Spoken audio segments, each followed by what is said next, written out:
سماعت جو ہے وہ کل تک ملتوی کی گئی ہے اور 342 کی سٹیٹمنٹ عمران نیازی صاحب کی ریکارڈ کی جا چکی ہے اور 342 کی سٹیٹمنٹ کے اوپر ان کے دستخط بھی ہو چکے ہیں.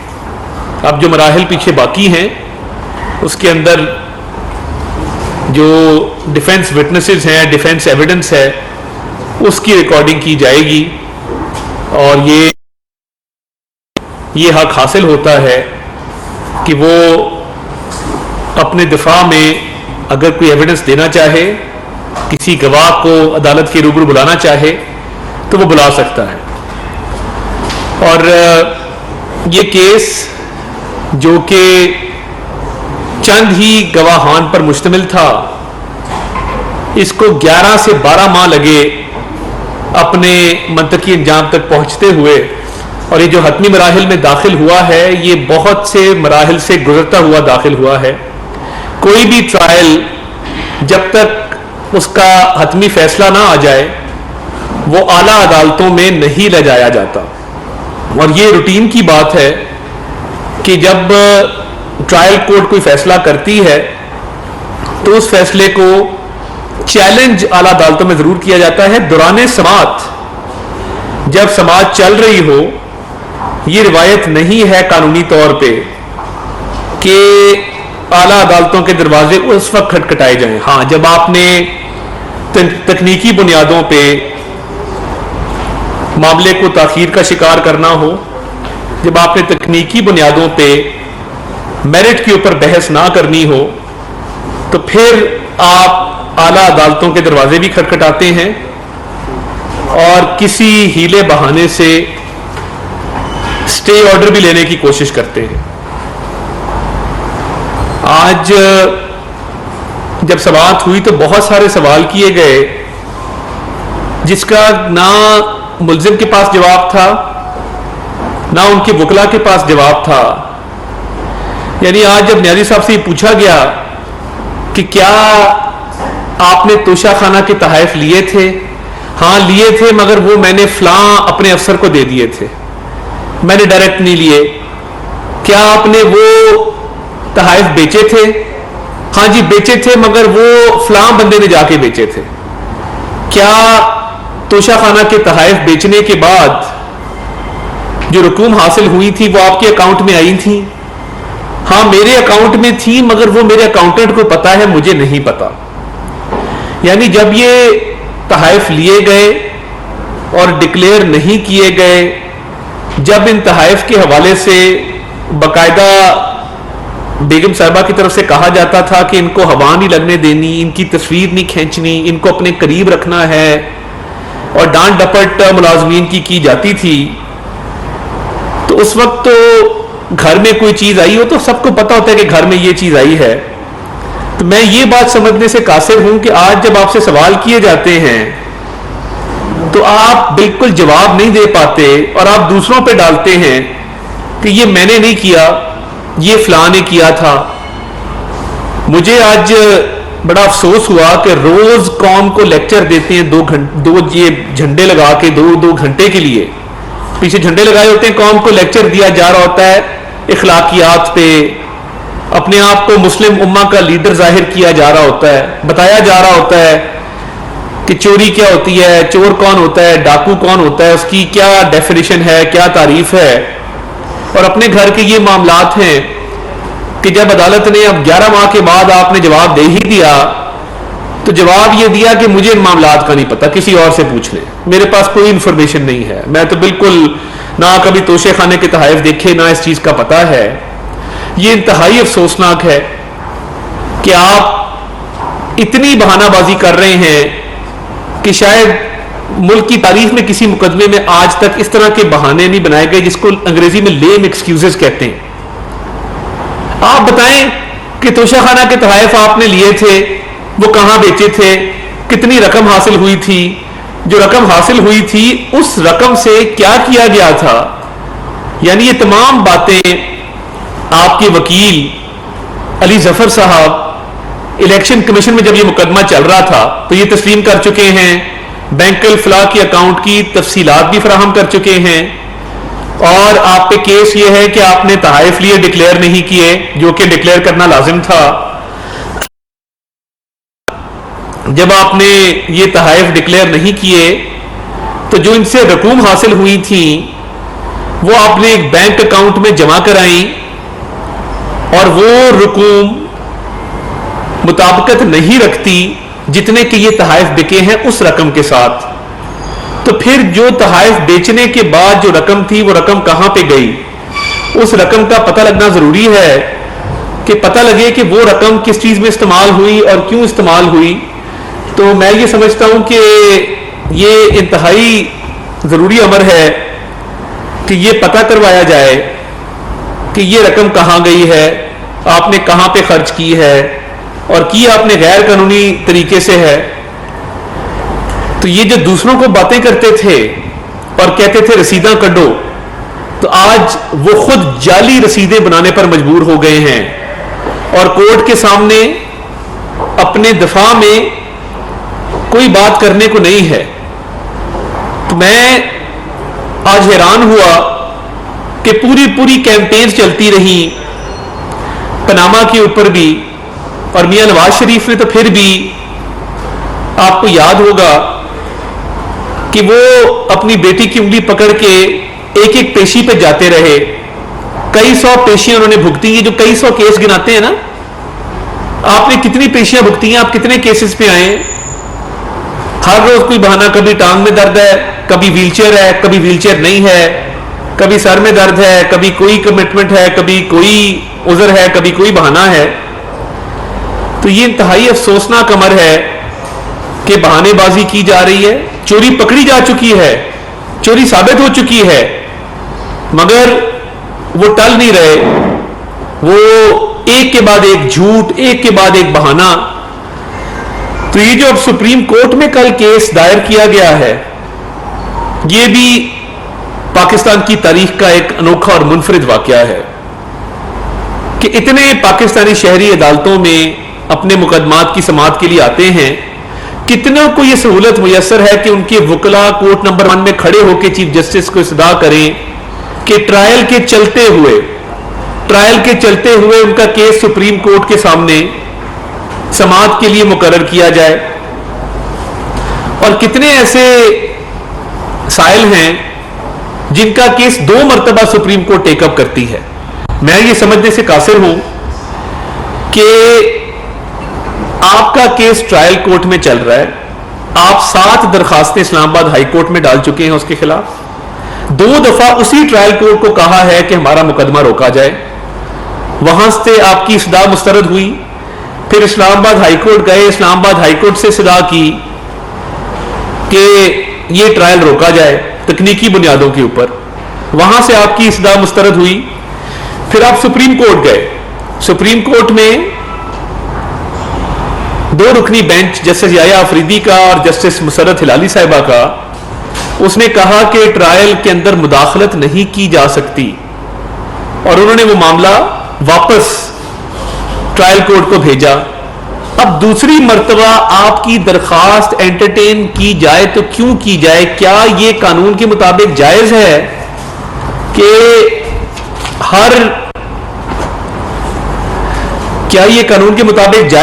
کہ ہر جو کمپلیننٹ ہے، ہر سائل ہے، اس کی درخواست سپریم کورٹ دوران سماعت جب ٹرائل کورٹ میں مقدمہ چل رہا ہو تو وہ فکس کر دے؟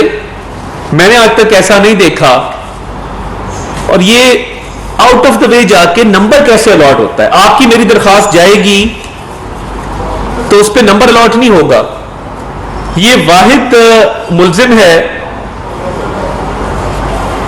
وہ یہاں درخواست ڈالتا ہے سپریم کورٹ میں، صبح درخواست ڈالتا ہے، دوپہر کو نمبر الاٹ ہو جاتا ہے، شام درخواست ڈالتا ہے، صبح نمبر الاٹ ہو جاتا ہے، اور وہ سماعت کے لیے مقرر بھی کر دی جاتی ہے. اور یہ جو سپریم کورٹ سے انہوں نے رجوع کیا ہے، یہ اسلام آباد ہائی کورٹ کے انٹرم آرڈر کے خلاف کیا ہے. ایک عبوری، کیا یہ سہولت تمام سائلین کو میسر ہے کہ وہ جو عبوری آرڈر آتا ہے یا عبوری حکم نامہ آتا ہے اس کے خلاف سپریم کورٹ سے رجوع کر سکیں؟ اور 2 مرتبہ رجوع کر سکیں. تو میں بڑا حیران ہوں کہ یہ اتنی کوئک فوری انصاف کی جو سروس شروع کی گئی ہے. پہلے بھی سپریم کورٹ کی طرف سے یہ جسمانی ریمانڈ پر گرفتار تھے, طریقہ گرفتاری کو بہانہ بنا کے ان کو رہا کیا گیا. پاکستان کی تاریخ میں کبھی بھی کسی ایسے ملزم کو جو جسمانی ریمانڈ پر ہو, تحقیقاتی ادارے کی تحویل میں ہو, اس کو کبھی رہائی نہیں ملی. تو یہ سپریم کورٹ نے نئے سٹینڈرڈ سیٹ کر دیے ہیں اس لاڈلے کے لیے جو کہ تاریخ میں کبھی نہیں تھے. جسمانی ریمانڈ پر ایک ملزم تحقیقاتی ادارے کے پاس ہے, اس کو بلا کے گڈ ٹو سی یو, رہائی. ان کو فیملی سے بھی ملنے دیں, ان کی باقی سہولیات کا بھی خیال رکھیں, ان کو کمفرٹیبل رکھیں. اب ٹرائل کورٹ میں مقدمے کی سماعت کے دوران پہلے یحییٰ افریدی صاحب اور مسرت ہلالی صاحبہ نے آرڈر دیا کہ ہم ٹرائل کورٹ کی سماعت میں مداخلت نہیں کر سکتے, ہم یہ واپس اسلام آباد ہائی کورٹ معاملہ بھجوا رہے ہیں. اب اسلام آباد ہائی کورٹ کے عبوری حکم نامے کے خلاف آپ سپریم کورٹ چلے گئے ہیں, آپ کی درخواست کو نمبر بھی لاٹ ہو گیا ہے, بینچ بھی بن گیا ہے, مظاہر علی اکبر نقوی صاحب بھی اس بینچ میں شامل ہو گئے ہیں. تو یہ کیسا مذاق ہو رہا ہے انصاف کے عمل کے ساتھ, یہ کیسا مذاق ہو رہا ہے عدل کے معیار کے ساتھ کہ نواز شریف صاحب کے کیس میں سپریم کورٹ کے سپروائزری ججز بیٹھتے ہیں, وہ ٹرائل کے ایک ایک سٹیپ کو اپنی نگرانی میں مکمل کرواتے ہیں. مانیٹرنگ جج کی لفظ میں نے پہلی دفعہ میاں نواز شریف کے کیس میں سنا, اور ادھر الٹی گنگا بہ رہی ہے. جب لاڈلے کی باری آتی ہے تو سپریم کورٹ باقاعدہ عبوری حکم نامے کے خلاف درخواست سماعت کے لیے مقرر بھی کرتی ہے, نمبر بھی الاٹ کرتی ہے, بینچ بھی بنا دیتی ہے, سماعت کے لیے مقرر بھی ہو جاتا ہے. اور سپریم کورٹ پہلے ہی کہہ چکا کہ یہ قابل سماعت نہیں ہے, اسلام آباد ہائی کورٹ اس کا فیصلہ کرے گا. ایک توشہ خانہ کا کیس ہے, اس میں تکنیکی بنیادوں پہ آپ 9 درخواستیں اسلام آباد ہائی کورٹ میں ڈال چکے ہیں, 2 درخواستیں سپریم کورٹ میں ڈال چکے ہیں, اور یہ باوجود اس بات کے کہ ابھی فائنل فیصلہ ٹرائل کورٹ کا نہیں آیا. آپ کی توشہ خانہ کی چوری ثابت ہے, نان ڈیکلریشن ثابت ہے, توشہ خانہ کے تحائف بلیک مارکیٹ میں بیچنے کے بعد اس کے پیسے کو کھا جانا ثابت ہے, اکاؤنٹ میں جو پیسے جمع کرائے وہ مطابقت نہیں رکھتے اس رقم کے ساتھ جتنے پہ آپ نے یہ تحفے بیچے ہیں. تو یہ اتنا out of the way favour کیوں کیا جا رہا ہے؟ ٹرائل کورٹ کی پروسیڈنگ کو بار بار رکوانے کے لیے کیوں اتنی ایفرٹ کی جا رہی ہے؟ ٹرائل کورٹ میں جب جواب پوچھے جاتے ہیں تو ہے نہیں آپ کے پاس. لگتا آج مجھے یہ لگ رہا تھا کہ کوئی 7-8 سال کا بچہ عدالت میں پیش ہے جس کو کچھ نہیں آتا, جس کو کچھ نہیں پتا, جسے پوچھا جا رہا ہے میرے اکاؤنٹنٹ کو پتا ہے, میرے سٹاف کو پتا ہے, میرے نوکروں کو پتا ہے, میرے افسروں کو پتا ہے, مجھے تو کچھ نہیں پتا. یہ توشہ خانہ, شکر کریں یہ نہیں کہہ دیا کہ مجھے پتہ نہیں توشہ خانہ ہوتا کیا ہے یا تحفے کیا ہوتے ہیں. ایک بندہ جو ہے وہ عادی ہو ساری عمر تحفے لینے کا, تو پھر ایسا ہو جایا کرتا ہے کہ وہ اس کو پتہ نہیں لگتا کہ یہ تحفہ ہے. کرکٹ کے زمانے سے لوگوں سے وصولیاں ہو رہی ہوتی ہیں, کوئی سابق سسرالی 400 کنال کا محل گفٹ میں دے دیتے ہیں تحفے کے طور پہ. تو پھر جب بندہ وزارت عظمیٰ کی کرسی پہ براجمان ہوتا ہے وہ اپنا حق سمجھتا ہے کہ شاید یہ میرا حق ہے کہ میں یہ تحائف جو آئے ہیں ان کو بیچ دوں اور ان سے حاصل کی ہوئی رقم کو جو ہے وہ اپنے ذاتی استعمال میں لے آؤں. تو توشہ خانہ کا حساب دینا ہوگا, لے آئیں ڈیفینس وٹنسز, مگر اس کیس کو منطقی انجام تک پہنچنا ہے, ایک ایک پائی کا آپ سے حساب لیا جائے گا. یہ نہیں ہو سکتا ہے کہ اس ملک میں ایک عام پاکستانی شہری کے ساتھ اور سلوک ہو اور آپ کے ساتھ اور سلوک ہو. شکریہ. مدثر چودھری صاحب, ملٹری سیکٹری کے حوالے سے کہا ہے, آپ کیا سمجھتے ہیں ملٹری سیکٹری پیش ہوں گے؟ اگر وہ پیش ہوتے ہیں کیا عمران خان صاحب کو یہ توقع ہے کہ وہ اتحاد میں گواہی دے دیں گے, اس لیے اتنا بڑا نام دے دیا؟ دیکھیے میں نہیں سمجھتا, اور یہ بڑی چھوٹے پن کی نشانی ہے کہ بندہ اپنے سٹاف افسر پہ ایک چیز ڈال دے. چیز آپ نے خود لی, آپ کی اہلیہ نے بیچی, اس سے جو پیسے آئے وہ آپ کے زیر استعمال رہے. اب جان کے ایک سرونگ میجر جنرل کا نام اس لیے دیا گیا ہے کہ اس معاملے کو کنٹروورشل کیا جائے, اور فوج کے ادارے کو بیچ میں، اس ٹرائل میں بھی انہوں نے فوج کے ادارے کو لانے کی کوشش کی ہے، جو کہ میں سمجھتا ہوں بڑا نامناسب ہے. آپ اپنا جواب دیں. اب یہ کہنا کہ نہیں وہ بریگیڈیئر وسیم چیمہ جو میجر جنرل وسیم چیمہ ان کو بلائیں، وہ جا کے جواب دیں گے.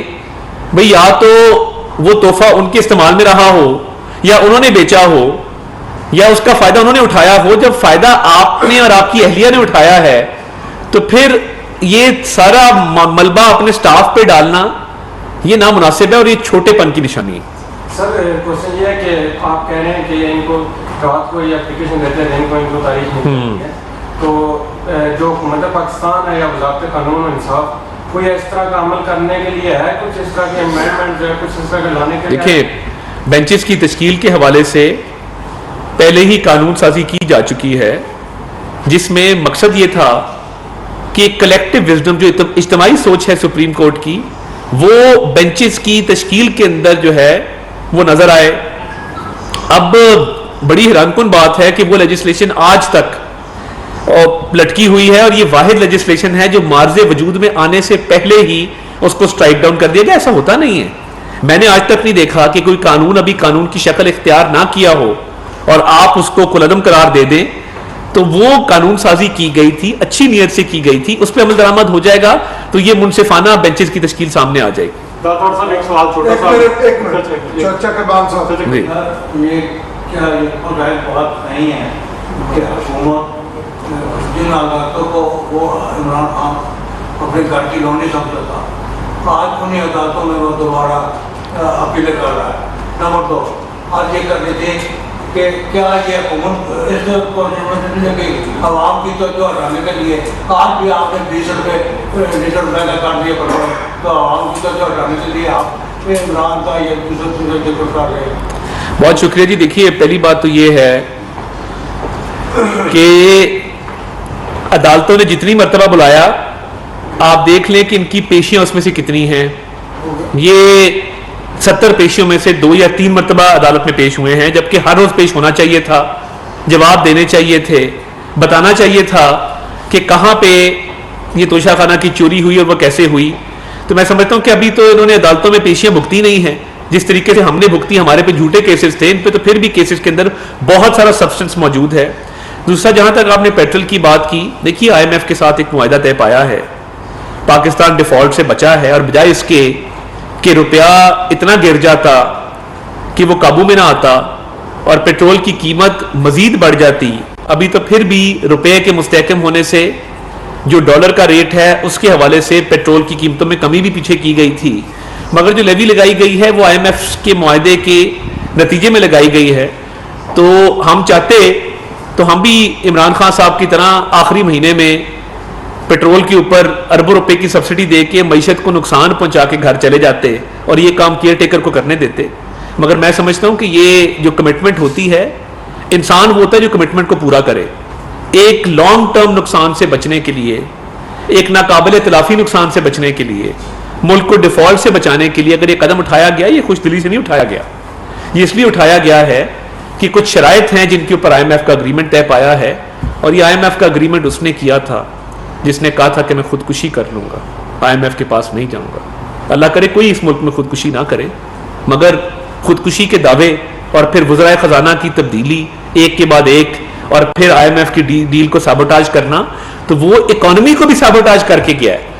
تو یہ آج اس کے لگائے ہوئے لینڈ مائنز ہیں جن کو بچ بچ کے چل کے تو یہ فیصلے کر رہے ہیں، ورنہ وہ ایسی مائن بچھا پاکستان میں عام آدمی کی زندگی اتنا اجیرن کبھی نہیں تھی جتنی وہ کر گیا ہے. 2018 میں تو یہ حالات نہیں تھے جب ہم اس ملک کی جو ہے وہ بھاگ دوڑ سنبھالے ہوئے تھے اور اس ملک کی بھاگ دوڑ چھوڑ کے گئے تھے.